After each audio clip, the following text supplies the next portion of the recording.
It will take quite some time for the dust to settle on the Emilia-Romagna Grand Prix of 2024. Welcome along to After the Flag. Lewis Suddaby and Simon Crafar alongside me. We have plenty to get into after a Grand Prix that had drama, it had excitement, it had a last lap battle for the victory, and it had a little bit of controversy as well as Enea Bastianini takes Ducati's 100th MotoGP victory. It was not a happy 100th Grand Prix in the Premier Class for Pecco Bagnaia.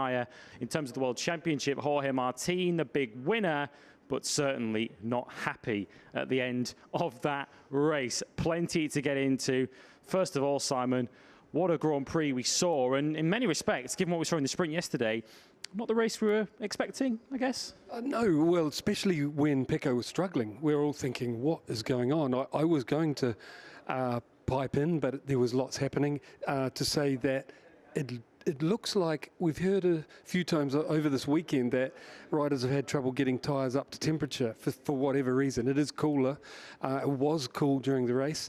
And like on the limit, 21, something like that, 22, which is the temperature where the medium front starts to work. And he wasn't on the pace, Pecco, and we were like, what's going on? And I was thinking about, I first saw it was Schwantz and Rainey. Schwantz have trouble and then figure it out and come forward. And that's what happened, you know. I was hoping Pecco could do that, figure it out, but then he fell. So, and really he figured it out. His pace was there, wasn't it? You know, when he did figure it out. But yeah, that was the most unexpected. Brilliant ride from Pedro, you know, hanging in there, keeping Mark at bay until he fell. But yeah, I imagine the controversy is what you're getting to. Yes, Jorge Martin led from the moment he passed Pecco Bagnaia in the very early stages when, as Simon was mentioning, Pecco appeared to be struggling a little bit until turn 4 of the very last lap. Enea Bastianini putting a move that certainly did not please Jorge. What's your, well, first of all, your immediate view at the time and your view now, having reflected on a few angles of it? It hasn't changed, and that is when I first saw it. You're always going to be angry if you're Jorge on the receiving end. You know, it doesn't matter who it is, because you're going about your job, and then that job gets disturbed. You know, you're never going to change that. That person is never going to be happy.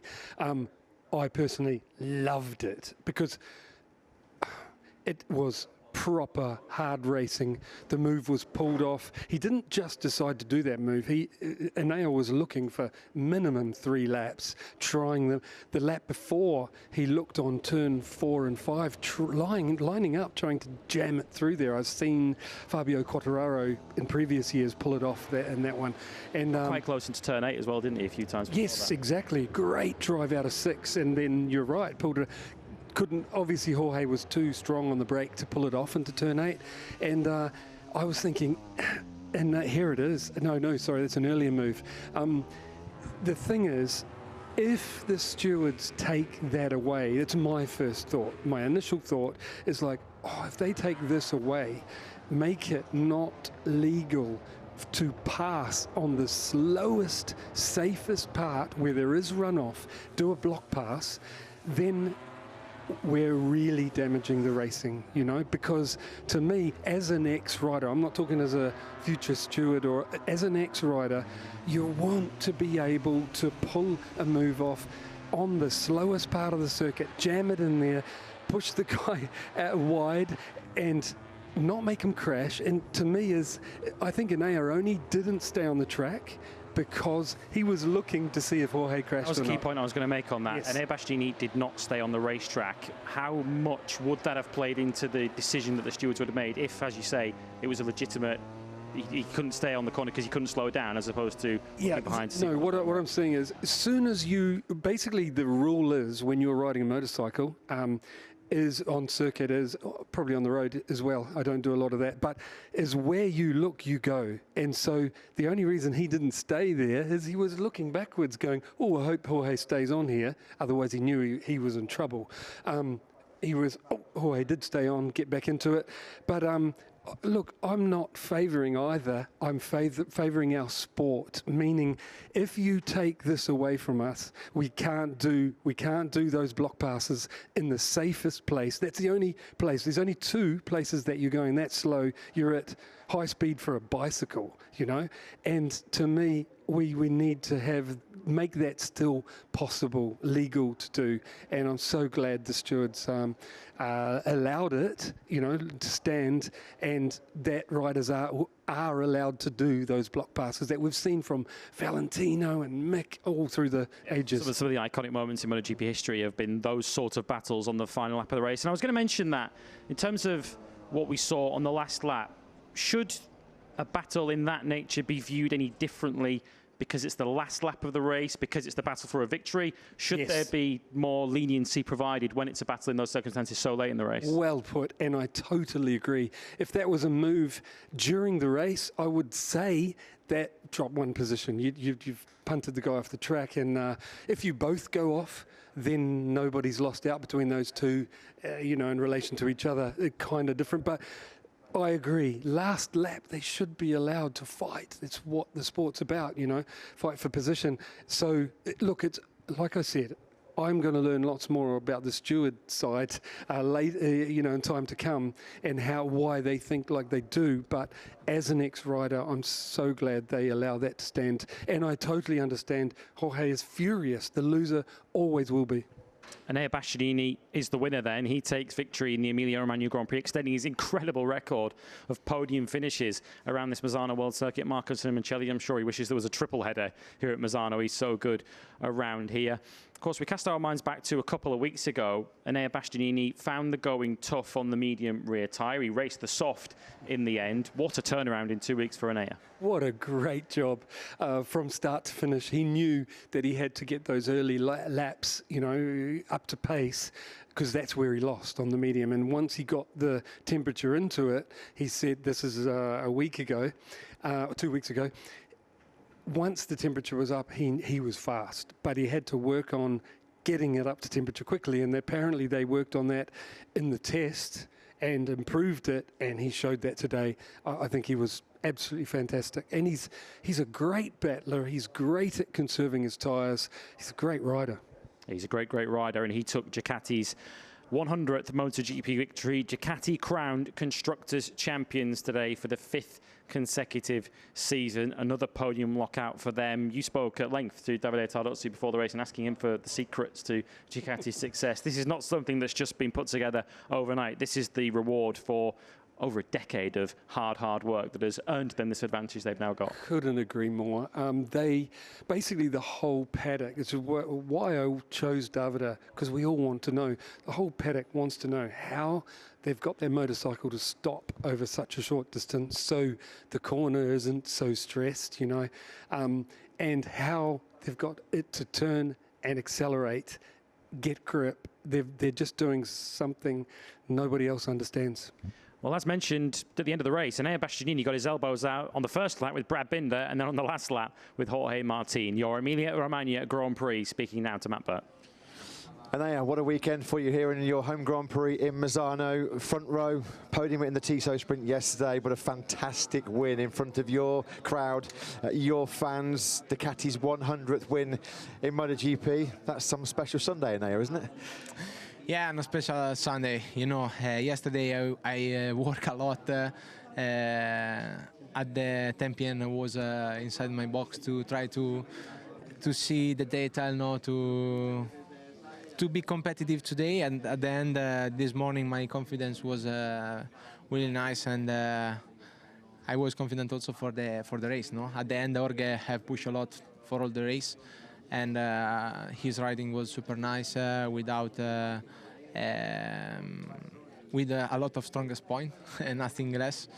And well, in the last lap, I see a bit of space in the turn number 4. I'm going inside directly, and well, at the end he have closed the line a lot, and I break more than my expectation, but at the end I closed the line and I won the race. Yeah, just talk us through that instant, and I mean, it was a hard move, but it was a move that was going to take you the victory. It was the last lap of a MotoGP race. Was that the moment you felt it was your only chance, or was there other parts of the circuit where you were perhaps also confident you could make the move on Jorge? Well, has been very difficult this overtake, but when you have the chance to win the race, you have to do it. You have to do it. You have to try to entry, and Well, yes, has been a bit on the limit, but at the end was the only choice, no? Because without this possibility, was impossible for me, because on the rest of the track was super nice and was the only possibility for me, and I'm entering. You won your first ever Grand Prix here in 2015 in Moto3, but this is the first time in your home race in front of your home crowd. We saw the pink clouds once again at turn 3. First time you've done it in MotoGP, and such an important day, Enea, for Ducati's 100th win. What was it like, the emotion when you crossed the finish line? Yeah, a big emotion about the 100 Grand Prix won about the Ducati factory, and also because I have made the overtake in the corner of my fan club, no, with the pink cloud. Yes, so nice. And well, it's a beautiful day for me, and I want to spend the rest of the day with the fan and my team to enjoy the victory. Yeah, the Beast fans at turn 3 and 4 today, they certainly got their value for money with that last lap overtake. Exactly. Many congratulations. Well done, Enea. Well done. Thanks. Yeah, so maybe some added motivation then for Enea Bastianini to make the move from the precise point that he did. His fan club had a front row view of that last lap battle, and I guess as an ex-racer, you identify with Enea's comments there. Any racer on that last lap, he said, I had to make a move.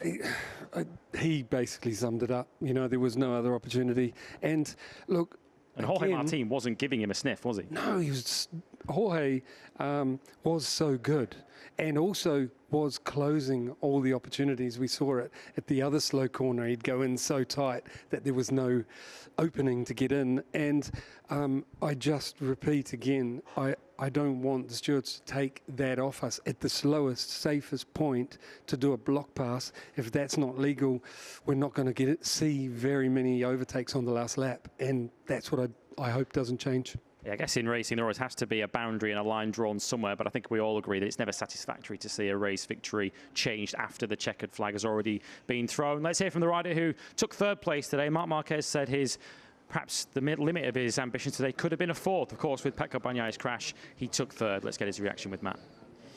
Yeah, Mark, it feels like you got the best out of yourself and the bike on Friday, Saturday and Sunday here at Misano. We clearly saw the GP24s had a bit of an advantage and edge over this weekend. So 4th in the sprint, 3rd today in the Grand Prix. You've got to be pretty satisfied.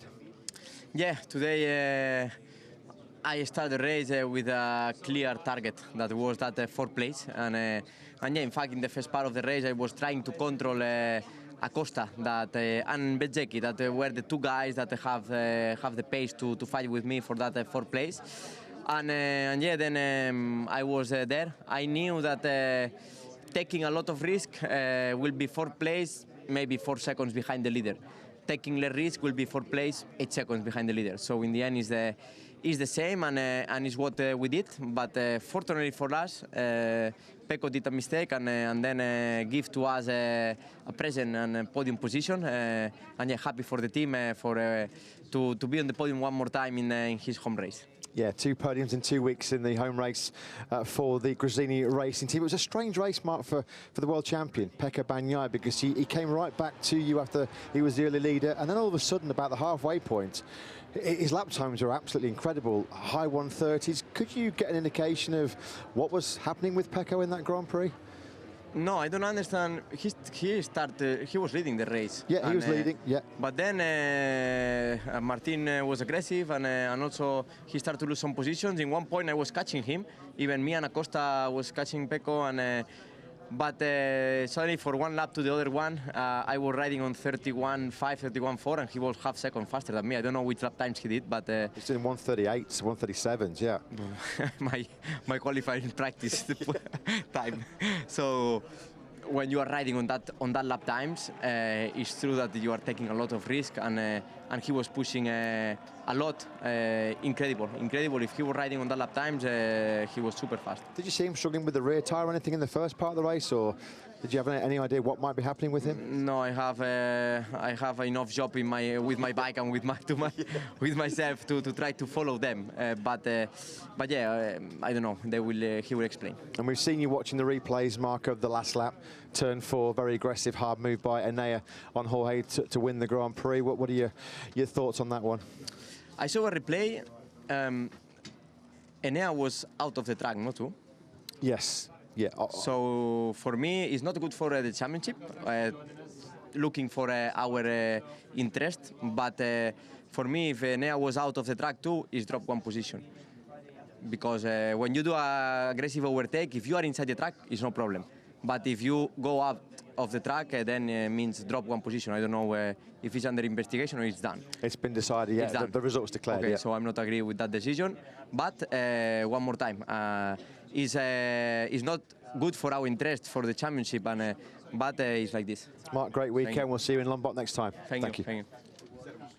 So Mark Marquez making his views on that final lap incident very, very clear. We did cover that slightly earlier on in terms of you feel that the reason for Enea exceeding track limits on the final lap, not that that's a corner they're necessarily monitoring it because the tarmac is blue on the outside of there, not green, but you feel that there was more to Enea exceeding track limits than perhaps it first seemed. I actually agree with Mark in that if a rider isn't in control enough to stay on the track, I agree with him. Enea was in control enough to stay on the track.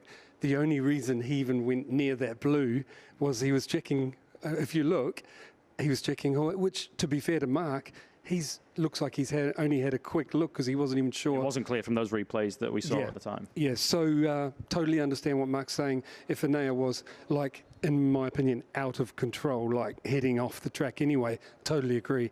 But he wasn't out of control. We'll get Jorge Martin's views on that shortly. In fact, we can get his views on that right now. The World Championship leader has extended his advantage today, but I guess a bittersweet second place for Jorge Martin, who's with Matt. Yeah, a very hard-fought second place for Jorge Martin. Jorge, you did so much of the hard work in that race here in Misano. You clearly feel like you were the deserving winner. It's going to be a big controversy, a big talking point. The last lap at turn 4 with a hard move from Enea. Just talk us through it from your perspective. Well, for sure, I think it was a great weekend. I think I was really competitive. I was the stronger today out there in Misano in the second round. After a lot of laps, I was able to make this step from the other weekend and be super fast. But then, you know, I had to manage Enea situation, and yeah, I think there was no room to make that maneuver. There's no a lot of sense to keep talking about it because it won't change anything, but for sure I think I deserve that victory, and yeah, at least if he make a move, at least to do it clean and don't touch me, no. Let's focus then on the positives, Jorge, because there were so many of them here this weekend. Certainly in terms of the championship, a big 20 points, and with Pecco crashing and making a big mistake. Your thoughts on how the championship's looking now as we head to Lombok? Yeah, I will try to focus on the positives, as you said. I think the pace was crazy, was really good. The start was good. I improved qualifying. That was a small, key mark, no? You say like a question mark. Question mark, yeah. Question mark in the last race. So I'm happy about the performance. I feel strong for Indonesia. I really like that track. I really like that going there. And yeah, I will try to focus on my riding. There is a lot of noise outside for sure, always. So yeah, finally gain a bit of advantage. Let's try to make it even bigger because I feel that I'm a bit stronger, and if I don't make any mistake, I can beat these guys. When we spoke to you on Thursday in the press conference, Jorge, we said after the setbacks in Jerez and the Sachsenring, you bounced back absolutely brilliantly. There was a big setback here 2 weeks ago. Once again, you've come out fighting so strong. It seems like you're much more mentally tougher this year, and you much feel like you're in a better position. Is that how you look at it as well? Yeah, for sure. I try to think a bit less and ride a bit more. It's all about being focused and don't think about as I said before, the sound that is outside. The pressure will be always there, and I think the best way to keep that pressure away from you is focusing on riding. And the thing that what I know to do is to compete on a motorbike. So I will try to focus on that, because I'm not really a professionist at maintaining a high level of pressure. Jorge, so close. Once again, a fantastic weekend for you and the team. We'll see you in Lombok in just a few days' time. Let's go. Bye-bye. Well, the pressure's certainly going to ramp up from here, Jorge, because the World Championship looks like it's going down to the wire. Parking the obvious disappointment of having lost the win to one side, he couldn't have dreamt for a championship scenario as good as this out of the weekend, given how he was beaten in the sprint yesterday when he made the mistake at turn 13, Bagnaia winning the sprint. a big weekend in championship terms, and in many respects, he's banished the demons of what happened here 2 weeks ago. I think Jorge was wonderful all weekend, really, really good. And especially today, he did everything. He was aggressive, made great passes, awesome speed, confidence. You know, they'd improved the front confidence that he was lacking in the first race here a couple of weeks ago. And I think he is so in the championship fight. You know, this championship swings back and forwards. One of them make a mistake, then the other. But Jorge is riding fantastic. I'm glad to hear him say about forget all the noise, you know, focus. He got distracted by his dash message yesterday and probably only lost because of that, possibly. If he stays focused, the boy is wonderful. And I hope he keeps riding like this all the way to the end. Of course, until the high-profile crash out of a 3-second lead, he was superb in Lombok last year. We're heading there in just a few days' time. Fourth today goes to Marco Bezzecchi, and he's a rider who deserves praise, not just for the fact that he finished fourth, but he was the sole rider today in the race who went for the soft rear tyre, and I guess he will tell us now that he was thoroughly vindicated in that decision. Yeah, great job managing it, because I was actually with him in this time, Mayo Marigali, in the Yamaha hoarding, and he was wondering if Bez's tyre would start dropping because his rider was right behind him, and he was I could see him going, and it didn't. Bez managed that soft rear all the way to the end. Great job, and sad about Fabio. Yes, let's go on to Fabio Quartararo, because he was running fifth around about 2 corners from the end of the race. We noticed on the timing screens towards the end that he dropped down a couple of places to 70, lost 8 seconds on the final lap. Didn't run out of talent, he ran out of gas. Yes, I actually heard it. Basically, burp, burp, burp, you know, coming across the line. I was like, what's happening?